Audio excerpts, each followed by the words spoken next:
ang pag-ampo ni Jesus ug ang pag-ampo ni San Pablo diri sa unang pagbasa nagkatugma-tugma, kay sila mobiya naman sa ilang mga gibantayan na panon. Si Jesus mobalik na sa langit, biyaan na niya ang iyang mga disipulo.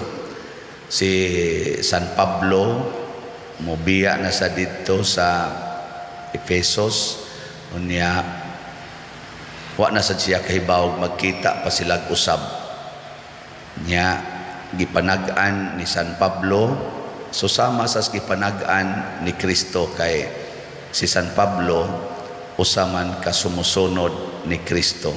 Matod pa niya, ikawagtang nako dinhi, anhion mos mga lubo ug way sayloan ninyo, takihong yun mong tanan. Si kuansad, si Jesus nag-ingon sad nga protektahi sila sa yawa, kay dumtan o kasilagan gid sila sa kalibutan. Nya kinahanglan kuno nga kita dili gyud maiya sa kalibutan, dili ta ba maangkon sa kalibutan. Kumusta man mo ron? Iya mo sa kalibutan o iya sa Ginoo? Kinsay mo ingon, Pader, iya ko sa Ginoo, ta sa kamot. Mayo. Jutay ray iya sa kalibutan.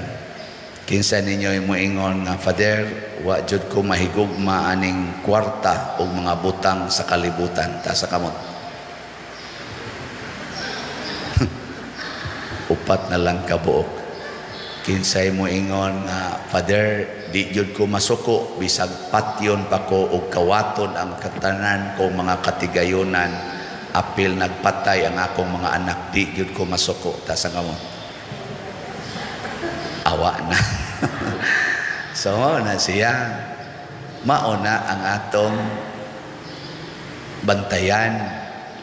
Kay ang yawa aning kalibutan na una, iya kang tintalon mo na yung pamaagi si yawa, ha? Ingos Kristo, protektahi sila sa yawa. Ang una, iya kang ipaangkon sa kalibutan, hayluon kaniya sa mga nindot sa kalibutan, aning mga pagkaon, dungog, kwarta, gahom, bahandi sa kalibutan mo na ihaylo sa yawa.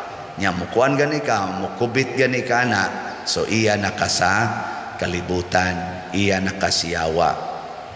Nya ningon mamo ganihan, ubay-ubay man ninyo nga murag di ko no magpaangkon sa kalibutan. Ingong yawa, di ka madadi ay. So ari na sad kas ikaduhang level. Unsa man, akong kuhaon ang imong mga kabtangan, apil na ang imong mahal sa kinabuhi. Na nya saman okay ka dili nya mingon naka di na sana mada punan pagin anako, ikaw gyud akong ipapatay, ipatorture ti ka. Saman okay na nimo, dili sa di na namada, oy awa na, kuha na kasiyawa. Nagiling niya imong tupad ina magpaangkon kasiyawa. Sugot ka ang kunon kasiyawa. Mao na mga igsoon, bantayan gini natong atong pag-ampo. Maro kay ning yawa, bisan ang atong pag-ampo iyang sakyan. Kana bang the intention, ang tumong nganong nag-ampo ta, iya gyapon ang sakyan. Unsa man ray giampo nimo nga maayo imong panglawas, nga mawa imong sakit, nag-ampo ka na. Nga maayo sa sakit ang imong mga mahal sa kinabuhi, nag-ampo ka na. Bantay-bantay. Basig anha ra ka kutob diha. Kuha na kasiyawa. Kusog kay tanan mo ampo, Ginoo, maayo lang ta akong panglawas. Adin daghan man gayo, Pader mo palit kog slot. Iampo in taon, Pader, nga maayo lang gid akong panglawas niya, wa lang gyud kagubot, malinawon lang gid among pamilya, magkasinabtanay lang gyud mi. Naku, pagka selfish.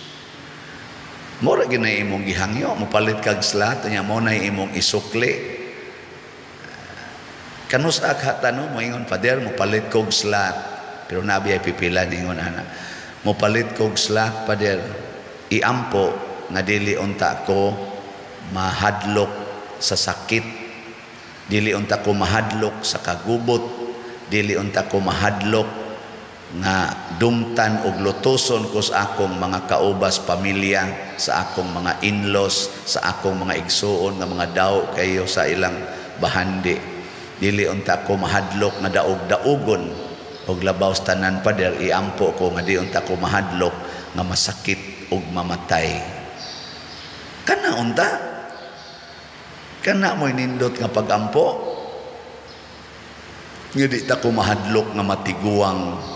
Di unta ko mahadlok nga munipis ning akong kilay ug mukatag. Di ta ko mahadlok nga magluspad ning akong naong ug bangunot ug maayo. Di ta ko mahadlok nga mag-uban ning akong buhok or maupaw ning akong ulo, mga taktak ning akong buhok. Kana mo itong iampo. Ngano man? Kay kung mag-ampo tas sa maayong panglawas, sa atong kasiguruan, sa atong kalinaw, aning kalibutan na nagpaangko na tas kalibutan. Wa na ta mangandoy nga mosunod sa dalan nga gisubay ni Hesus, ang dalan sa pagbiya niining kalibutan. Matod pa ni Hesus, dili sila iya sa kalibutan, sama nga ako dili sad ko iya sa kalibutan. Mo na giampo niya nga makakita ta na gilingay mong tupad. Ina zaman mubiya na kastanan. Sige, biya na ka. Dili pa. Oh, patay ka diya. Unya, kung kamao na tang mubiya sa tanan, aning kalibutana, hatagan tas Ginoo sa tanan, niining kalibutana, pagkaon, kwarta, dungog, apil panggahom, ihatag nas Ginoo. Aning kalibutana, unsa may tumong aron atong gamiton alang sa kaayuhan sa uban. Maunay para nako pinakaimportante, kamaotang mo gamit sa mga butang sa kalibutan alang sa kaayuhan sa uban, dili alang sa kadautan. Hey, kumusta maron ang imong balay? Para ba na sa imong silingan o para imo?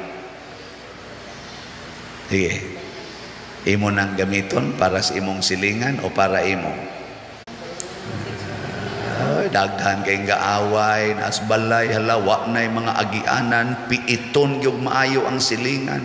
Usahay pagani, gamiton pang bungbong sa silingan, himuon yang kaugalingong bungbong. Kana bang wa na gi respeto ba, imbis nga distansyahan aron makaagi, ipilit na gid hinuos bungbong. Gabantay mo ana? Oh, na. Yang mga ako nang yuta. Yuta na ako. Mga buangon kay tas tanan. Nya manimba ra ba? Kusog mo simba ang uban. Kana kung sige na kog balik-balik kana mga sakyanan anha gid i-parking sa karsada. In short, gamiton unta nato ang atong mga bahandi nga nadawat gikas Ginoo alang sa kaayuhan sa atong isig katao. Apil na ning atong lawas para nis kaayuhan sa atong isig katao. Kung gamito na nimo imong baba sa pagpanglibak, unsa man na?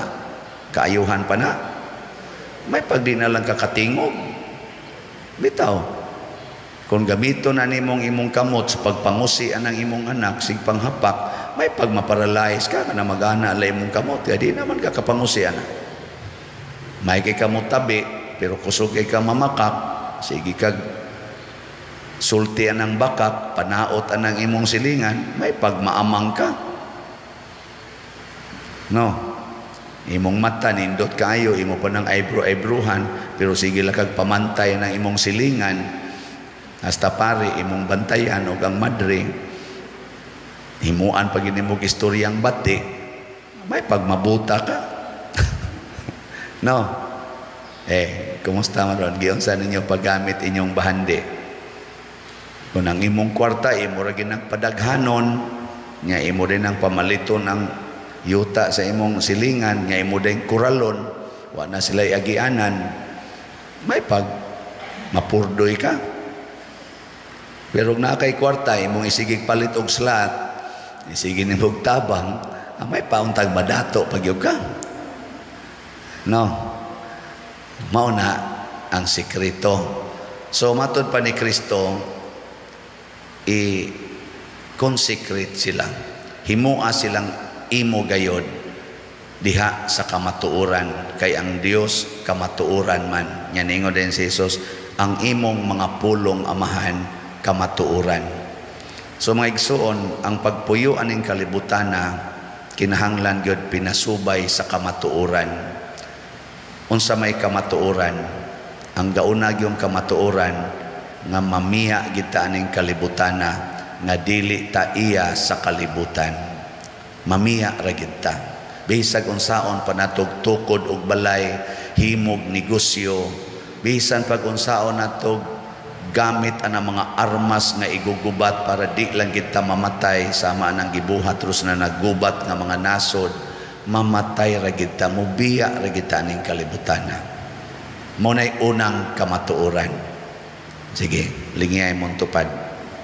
Na mudawat ka anang kamatuoran na, mudawat ka nga mubiya ra gyud ka ana unya nara ba sa uban natong tinubagan dawaton ana bang murag daang pagmahay ba mao man jud kanaw di dawaton pagbuot sa Ginoo. Dili kinahanglan imo ginang puy-an, dili kay dawaton lang, puy-an. Unsa may puy-an nato nga ang atong paningkamot nga mubiya kita ning kalibutan na karon sa may sunod na kamatuoran nga ang yawa ni aaning kalibutan na. Mo junay timan ang kalibutan gingharian sa yawa. Ayaw pangandoy nga mawa ang yawa aning kalibutan na. Iya ni hangtod matapos ning kalibutan na, pero ang naghimo ani ang Ginoo, pero gipuy-an sa yawa. Kinsa may gahimo ng imong lawas? Kaning akong lawas, ang Ginoo, pero puy-an ni yawa og di ka magamping. Maro man ang yawa, mura man nag-umang nga nang umang. Ang sa may buhaton na nang umang. Ako di man ko mananagat, pero nahibaw ko ingon anang ang umang ko no, musod na siya sa mga bayanan nga di iya. Nya mo na to iyang dadon-dadon. Mo nang yawa. Wa man na siya iya, di man na siya kabaong muhimog iya gyud.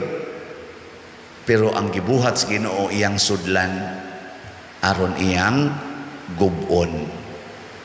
May mantong umang kay iya ramang puy-an. Ang yawa kun mo puyo, gubon.